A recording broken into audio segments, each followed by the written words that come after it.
এগুলো কীভাবে ইনঅ্যাক্টিভ করতে হয়। এটা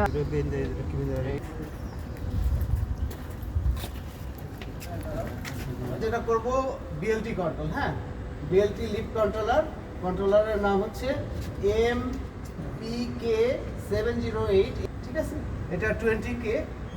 এই কন্ট্রোলের ফ্লোরের কল কিভাবে ইনঅ্যাক্টিভ করতে হয়, আমরা কিভাবে ফ্লোরের কলগুলো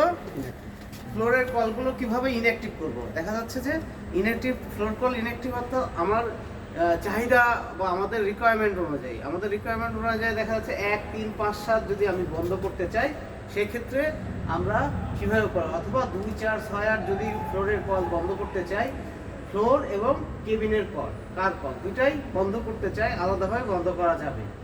তো আমি সবাইকে দেখাবো, সবাই মনোযোগ সহকারে দেখবা। আমরা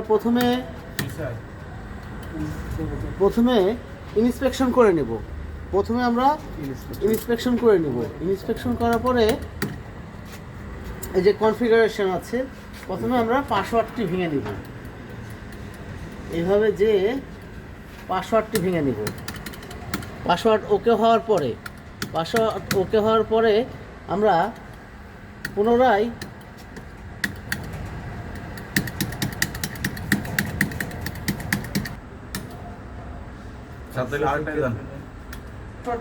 পাসওয়ার্ড ভেঙে নেওয়ার পরে আমরা এভাবে কনফিগারেশন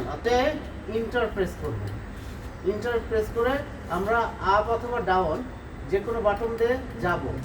এখানে গেলে রিপ্লে স্টেশন দেখাবে, রিপ্লে স্টেশন অর্থাৎ 1 যেগুলো আছে, এটা অর্থাৎ প্রত্যেকটি কল একটি পর্যায়ে আছে, মানে প্রত্যেকটি কল স্বয়ংক্রিয়ভাবে কাজ করছে।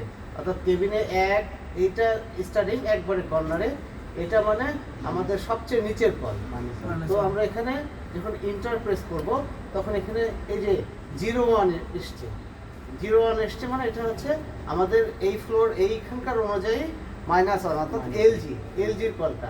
তো আমরা এক্ষেত্রে আমরা 4 তলার কল ইনঅ্যাক্টিভ করব। 4 তলার কল ইনঅ্যাক্টিভ করব, তাহলে এলজির পরে এবার আপে যাব 1 মানে গ্রাউন্ড ফ্লোর, ফার্স্ট ফ্লোর, এই যে এটা first floor, second floor, third floor, fourth floor. আবারও বলি, আমরা এভাবে যখন যাব, এটা হচ্ছে এলজি, তারপরে এটা হচ্ছে গ্রাউন্ড ফ্লোর, তারপরে এটা হচ্ছে ফার্স্ট ফ্লোর, তারপরে সেকেন্ড ফ্লোর, তারপরে থার্ড ফ্লোর, তারপরে ফোর্থ ফ্লোরে যখন এই কার্সারটা আসবে, এখানে এরকম সাদা দাগ আসবে, তখন কি করব, ইন্টার মারবো। ইন্টার মারলে এখানে একটা চিহ্ন আসবে, দেখুন সবাই দেখো, হ্যাঁ ইন্টার মারলে এখানে একটা চিহ্ন আসতেছে। চিহ্ন যখন আসবে তখন আমি বুঝবো যে এটা আমি চেঞ্জ করতে পারবো। অর্থাৎ এটা চেঞ্জ করতে গেলে আমার আপ ডাউনকেই কাজ করতে হবে। এই ডাউনে চাপলে এটা 0 এসে যাবে, তাহলে 0 এসে যখনই যাবে তখন এটা আমি এখন কাজটি অ্যাক্টিভ করবো কিনা, তখন অবশ্যই ইন্টার মারতে হবে। ইন্টার মারলে এটা উঠে যাবে, দেখো এই যে উঠে গেল। তার মানে এটা এখন যেহেতু 0 এসে গেছে সেহেতু এটা অ্যাক্টিভ হয়েছে, ঠিক আছে, সেহেতু এটা অ্যাক্টিভ হয়েছে। এই ক্ষেত্রে আমি এই কুইক দিয়ে বেরোয় যায়, আবার কনফার্ম হওয়ার জন্য এখানে আবার যাব। কোথায় যাব? ওই স্টেশনে যাব। স্টেশনে যেয়ে আবার পুনরায় দেখব যে এখানে 0 আছে কিনা। যখনই আমি কনফার্ম হবো না এখানে 0 আছে, তখন কি করব, আমরা এটা পুনরায় হাই স্পিড করে দিব,